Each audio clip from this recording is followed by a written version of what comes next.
जय जय रघुवीर समर्थ। जिने जाळीला काम तो राम ध्यातो, मेसी अति आदरे गुण गातो। बहुज्ञान स्वैराग्य सामर्थ्य जेथे, परी अंतरी नाम विश्वास तेथे। जय जय रघुवीर समर्थ। श्रोता वक्ता श्रीराम समर्थ। जय जय रघुवीर समर्थ। श्रीराम आपल्या सर्वांच्या हृदयस्थ वसणाऱ्या आत्मारामास साष्टांग प्रणिपात करून मनोबोध एक अंतरयात्रा हा श्री समर्थ रामदास स्वामी विरचित मनाच्या श्लोकांचा जो आपण चिंतनात्मक मागोवा घेत आहोत, सज्जन हो, आज आपण त्यातील श्लोक क्रमांक 83 याचं चिंतन पाहणार आहोत। समर्थ भगवंताच्या नामाचं सामर्थ्य आम्हाला गेल्या काही श्लोकांमधून समजावून सांगत आहे। भगवंताचं नाम हे सर्व साधनांचं सार आहे। समर्थांचा एक अभंग डोळ्यासमोर येतो। समर्थ माऊली गातात, राम भक्ती वीण आन नाही सार, राम भक्ती वीण आन नाही सार, सारांचे हे सार राम नाम, राम भक्ती वीण आन नाही सार, राम भक्ती वीण आन नाही सार, आणि सारांचे हे सार राम नाम। हे समर्थ आपल्याला गेल्या श्लोकामध्ये सांगताना म्हणतात की समस्तामध्ये नाम हे सार। बघा, ज्याला सारभूत गोष्ट कळते ना, तोच शिव आहे। कारण या विश्वाचा या असार पसाऱ्यामध्ये तो कधीच रमत नाही, म्हणून तर तो भणंग आहे, म्हणून तर तो वैराग्यशील आहे। किंबहुना या असाराचं जणू काही चिताभस्म लेप करून ज्याने त्याला परिधान केलंय, ज्याला जाळून टाकलंय, ज्याची या असारामध्ये आता कुठली इच्छाच राहिली नाही, असा तो महादेव आहे। त्या महादेवाचं वर्णन आजच्या श्लोकामध्ये समर्थ करताना म्हणतात की जेणे जाळीला काम तो राम ध्यातो। बघा, ही एक फार मोठी सूत्रात्मक आपल्याला अवस्था समर्थ सांगतायत की रामाचं ध्यान कोण करू शकतो। आपण काही श्लोकांपूर्वी बघितलंय, मनी कामना राम नाही जयाला, अति आदरे प्रीती नाही तयाला। ज्याच्या मनामध्ये कामना आहे, ती कामना जोपर्यंत जळत नाही ना, तो काम संपत नाही तोपर्यंत राम प्रगटत नाही।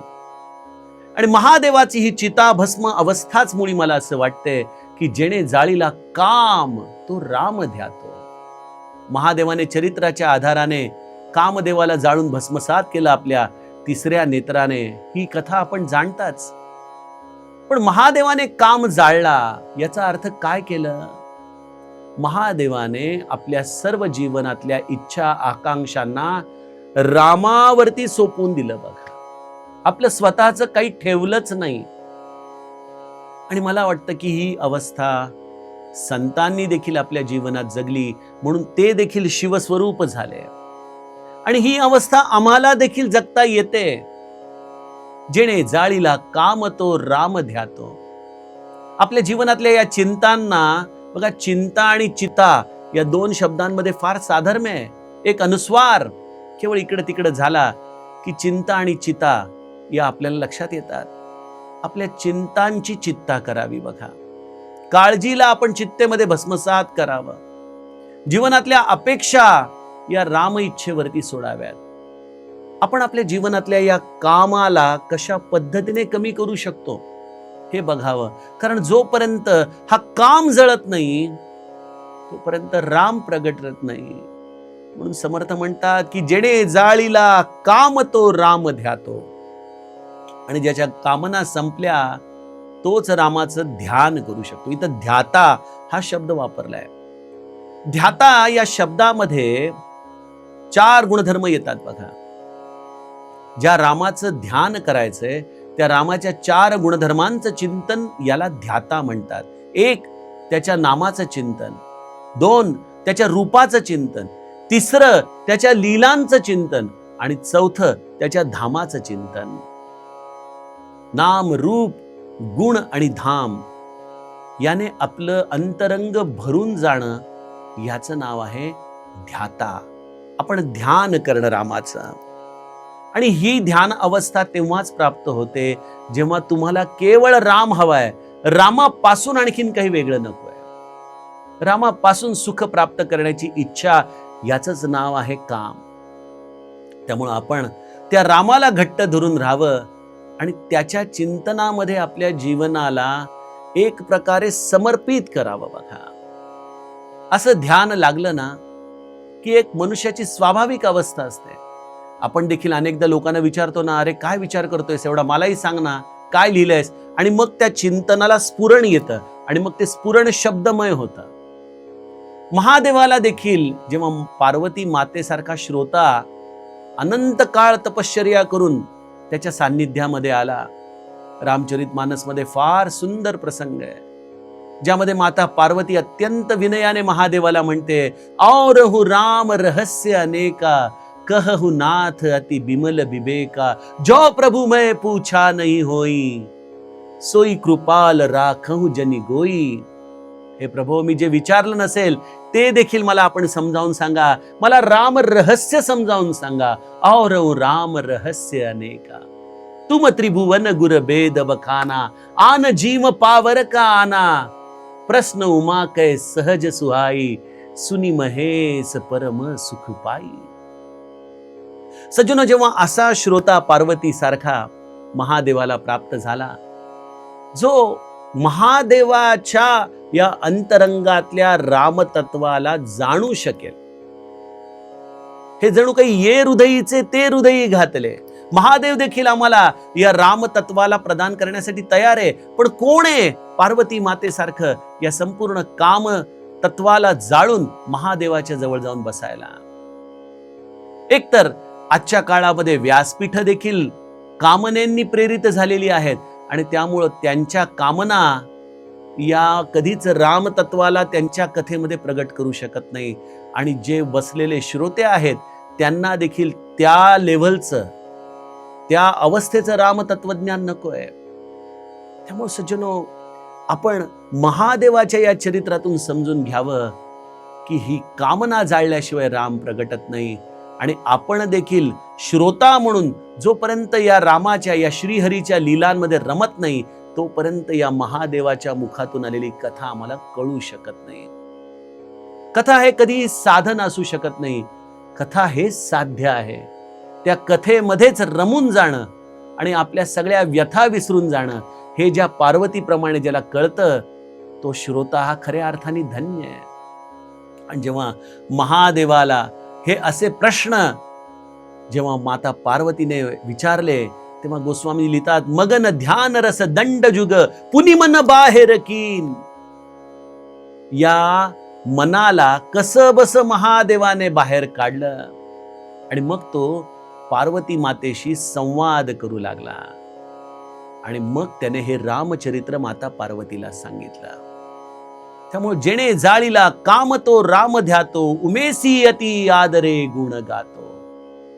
हे महादेवाच्या या जीवनाकडे आपण जर पाहतो तेव्हा लक्षात येतं की बहुज्ञान वैराग्य सामर्थ्य जेथे सगळ्या ज्ञानाचा उद्गम बिंदू आहे महादेव. संपूर्ण ज्ञान त्याच्या चरणांशी वसलेलं आहे. राम हृदय या अध्यात्म रामायणाच्या प्रथम सर्गामध्ये व्यासाने किती सुंदर हे त्याचं तत्वज्ञान सांगताना म्हटलंय. कैलासाग्रे कदा चिद्र विशत विमले मंदिरे रत्नपीठे. हे कैलास पीठ म्हणजे काय आहे?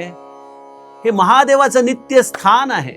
कैलासाग्रे कदा चिद्र विशत विमले मंदिरे रत्नपीठे. आणि अशा या कैलासावरती संविष्टम ध्याननिष्ठम त्रिनयनमभयम सेवितम सिद्ध संगैः. अशा या कैलास पर्वतावरती ध्याननिष्ठ अवस्थेमध्ये महादेव बसलेला आहे. आणि अशा या महादेवाने काय केलं? अध्यात्म राम गंगेयम पुनाती भुवनत्रयम. ही अध्यात्म रामरूपी गंगा जी त्रिभुवनाला पुनीत करणारी आहे, पवित्र करणारी आहे, ती पवित्र करणारी गंगा या कैलासावरून निघाली आणि श्री रामार्णव अंबुजम राम नामरूपी समुद्रामध्ये, या राम समुद्रामध्ये ही कैलासावरून वाहत आलेली गंगा विसर्जित झाली. काय संतांची दिव्य दृष्टी हो, काय संतांची दिव्य दृष्टी आहे. या कैलासाची ही राम कथेची गंगा या राम समुद्रामध्ये येऊन पोहोचली. अध्यात्म राम गंगेयम पुनाती भुवनत्रयम. आणि ती गंगा वाहत येता येता येता तिने कितीतरी लोकांना पावन केलं, उद्धरून टाकलं. सज्जनो, महादेव हे संपूर्ण ज्ञानाचं भांडार आहे. हे ज्ञानच सर्व जगाचं कल्याण करणार आहे, पावन करणार आहे. भगवद्गीता देखील म्हणते ना की ज्ञानासारखं दुसरं कुठलंही पावन पवित्र अशी वस्तू नाही. त्यामुळे जर ही गंगा जगाला पावन करते तर ती ज्ञानात्मक गंगा आहे. ती केवळ व्यक्ती सापेक्ष अशी चरित्राची अवस्था नाही. हे रामतत्व काय आहे हा प्रश्न आहे माता पार्वतीचा. आणि ते रामतत्व महादेवाने समजावून सांगावं. बहुज्ञान. पण हे ज्ञान कोणाच्या जवळ विलसतं? ज्याच्या ज्ञानाला वैराग्याची जोड आहे. बघा, ज्ञान हे वैराग्याशिवाय असेल तर ते थोतांड आहे. तो केवळ शब्द जंजाळ आहे, तो शब्द प्रपंच आहे. ज्ञानाचं आविर्भाव आणणं एक प्रकारे सोपं आहे, पण वैराग्य आपल्या जीवनामध्ये उतरवणं हे अत्यंत अवघड आहे. त्या ज्ञानाचा विक्रय न करता त्या ज्ञानाला थेट रामसमुद्रापर्यंत घेऊन जाता येणारं ज्ञान हे सामर्थ्याशिवाय प्राप्त होत नाही. तिथं वैराग्य हवं, तिथं सामर्थ्य हवा. आणि सामर्थ्य केवळ जगावरती विजय मिळवण्याचं नाही, तर सामर्थ्य हवं स्वतःवरती विजय मिळवण्याचं. ही शमदमादी साधनं हा जीवनाचा स्वभाव झाला पाहिजे. तेव्हा ती गंगा कैलासावरून वाहणारी रामाच्या समुद्रापर्यंत जाऊन पोहोचू शकते. अन्यथा आमचे प्रवाह हे खंडित होतात. याचं कारणच आहे की आमच्याकडे बहुज्ञान, वैराग्य, सामर्थ्य या तीन गोष्टींपैकी कशाचा तरी अभाव आहे. ज्ञानाचा अभाव आहे, वैराग्याचा अभाव आहे, किंवा सामर्थ्याचा अभाव आहे, किंवा आमच्या अंतरंगामध्ये कामना, ते विकार अजूनही आम्ही जाळू शकलेलो नाही. मग यासाठी काय करावं? अशी एखादी किल्ली जर सापडली तर किती बरी होईल ना, की ज्याच्यामुळे हे कुलूप उघडावं आणि संपूर्ण महाल आपल्या ताब्यात यावा. समर्थ आम्हाला ती किल्ली सांगतात की बहुज्ञान, वैराग्य, सामर्थ्य जेथे, यासाठी बाळांनो ज्ञानाची उपासना करण्यासाठी उगीच वेगवेगळे ग्रंथ वाचून स्वतःला पंडित बनवू नका. वैराग्यासाठी उगीच केवळ वस्त्र धारण करून, जटा वाढवून, अंगावरती राख फासून वैराग्याचं प्रदर्शन करू नका. आणि सामर्थ्य हे जगाला उगीच प्रभावित करण्यासाठी वापरू नका. आपल्या स्वतःच्या विकारांवरती विजय मिळवण्यासाठी ते सामर्थ्य मिळवा. पण हे मिळणार कुठं? मिळवायचं कसं? त्याचं उत्तर एकच आहे. बहुज्ञान, वैराग्य, सामर्थ्य जेथे, परिअंतरी नाम विश्वास तेथे. ज्याचा भगवंताच्या नामावरती विश्वास आहे, जो भगवंताचं नाम निरंतर गातो, ज्याला भगवंताच्या नामाशिवाय दुसरं काहीच कळत नाही, जो या राम नामाला आपली जिव्हा समर्पित करतो, सज्जन हो, ज्ञान त्याच्या घराचा पत्ता पुसत पुसत त्याच्या जीवनात प्रकाश टाकतो. त्याच्या जीवनात स्वाभाविकपणे वैराग्य उदयाला येतं. त्याच्या जीवनामध्ये त्याची इच्छा असो किंवा नसो, सगळं जग त्याच्या सामर्थ्यापुढे झुकतं. कारण त्याला स्वतःची अशी कुठलीच कामना राहिलेली नाही. श्री ब्रह्मचैतन्य महाराज गोंदवलेकर हे माझे सद्गुरू, हे खऱ्या अर्थाने महादेवाचं रूप आहे. कारण निरंतर रामनाम ते घेतात. त्यांच्या समोर अनेकदा ज्ञानचर्चा करण्यासाठी लोक आले, तेव्हा महाराज म्हणायचे, अहो मी एक सामान्य रामाचा दास आहे, त्याच्या नामावरती माझा विश्वास आहे, बस मला याच्या पलीकडे काही कळत नाही. पण मग वेळ प्रसंगी जेव्हा वादविवाद रंगायचे, त्यावेळेला अथर्व वेदातला कलिसंतरण उपनिषद काय, किंवा एखाद्याचं प्राक्तन सांगणं काय, किंवा एखाद्याला योग मार्गातल्या अतिगुह्य प्रक्रिया सांगणं काय, हे सगळं श्री महाराजांना जमायचं. कारण एकच होता, त्यांच्या जीवनामध्ये त्या नामातून ज्ञानाची प्राप्ती त्यांना झाली होती. आणि मी तर त्यांचा एक केवळ चरण रज आहे, एक छोटासा किंकर आहे. अजूनही मला त्या ज्ञानाचा कोंब देखील फुटला नाही. परंतु मला जेव्हा स्वतःचा विचार करताना जाणवतं की अरे हा रवींद्र पाठक बोलतोय कुठून. बघा, मी सहज येतो, या मनाच्या श्लोकांमध्ये येऊन बसतो, मला माहित नसतं आज काय बोलायचंय, कुठले श्लोक आहेत, काय करायचंय, पण मी त्यांच्या प्रेरणेने बोलत राहतो. आणि त्यांच्या प्रेरणेने बोलताना लक्षात येतं की ती प्रेरणा, जे काही अल्प स्वल्प आपल्याकडून नामसाधन घडलेलं आहे, त्या नामसाधनेमधूनच हे शब्द आपल्या मुखामध्ये येत आहेत. हे आपलं ज्ञान नाही, हा आपला ग्रंथ प्रपंच नाही, हे आपले कष्ट नाहीत. जे काही आपला नामविश्वासाची भूमिका आहे, त्या नामविश्वासातून हे ज्ञान प्रगटलंय. जे काही मी आज एकटाच या खोलीमध्ये बोलतोय, कोणाच्याही अपेक्षेशिवाय, कोणाच्याही टाळ्या हार तुऱ्यांच्या शिवाय, पण बोलत राहू शकतोय. 30 किलोमीटर कंपनी सुटल्यानंतर यायचं, जवळजवळ 6 श्लोक मी इथं दर वेळेला रेकॉर्ड करतो, त्याच्यामध्ये साधारणतः 3.5-4 तास लागतात. पण हे सगळं करतोय, आणि हे करताना कुठल्याही प्रकारच्या हार तुऱ्यांची अपेक्षा जर राहत नसेल, तर मला वाटतं हे वैराग्यच आहे. आणि ते वैराग्य येतंय या नामाच्या विश्वासातून. बहुज्ञान वैराग्य. आणि जे काही तुमच्या जीवनामध्ये या मनाच्या श्लोकांनी बदल घडत असतील, तर त्याच्या मागचं सामर्थ्य असेल, तर ते नामविश्वासातून. त्यामुळं ब्रह्मचैतन्य महाराजांनी तर आयुष्यभर ही साधना करून एवढं प्रचंड हिमालया एवढं मोठं कार्य केलं. पण आम्ही त्यांचे सोते एक चरण किंकर, एखाद्या काजव्याप्रमाणे प्रकाश पाडतोय. पण तो प्रकाश देखील जर कोणामुळे पडत असेल, तर बहुज्ञान सामर्थ्य वैराग्य जेथे, परिअंतरी नाम विश्वास तेथे. ज्याच्या हृदयामध्ये नाम विश्वास आहे, सज्जनो, तो नाम विश्वासच त्याच्या मुखामधून बोलतो. ते ज्ञानच त्याच्या जीवनाला पावन करतं. ते ज्ञानच त्याच्या जीवनामध्ये सामर्थ्य त्याला प्रदान करतं. हे नामच त्याच्या जीवनामध्ये वैराग्य आणतं. आणि हे सगळं घडू शकतं, हे सगळं प्राप्त होऊ शकतं. कोणाला? त्यालाच प्राप्त होतं ज्याने आपली जिव्हा या रामनामामध्ये रंगवली. ज्याला नाम हा केवळ शब्दांचा संचय वाटत नाही, ज्याला नामामध्ये प्रत्यक्ष तो राम आहे, माझ्या गुरूंचा प्राण आहे, ही भावना त्याची नित्य जागृत आहे. जो रामनामामध्ये त्याच्याकडून कुठलीही अपेक्षा ठेवत नाही, त्यानेच या कामाला एका अर्थाने जाळलेलं असतं. अशा रीतीने सज्जनो, ही रामनामाची निष्काम साधना जो करतो, त्याला या गुणधर्मांची प्राप्ती होते. आणि स्वाभाविकपणे हे सांगणं न लगे की तो देखील शिवाचा पांथस्थच होतो, तो देखील कैलासग्रामीच होतो, आणि तो देखील महादेवाचा सेवकच होतो. असं या श्लोकाचं गुरुकृपेने झालेलं चिंतन. आपले प्रश्न, आपले अभिप्राय, आपलं चिंतन देखील झी24 तासच्या कमेंट बॉक्समध्ये जरूर लिहा. मी ते जरूर वाचीन, त्यातल्या प्रश्नांची उत्तरं देण्याचा देखील प्रयत्न करीन.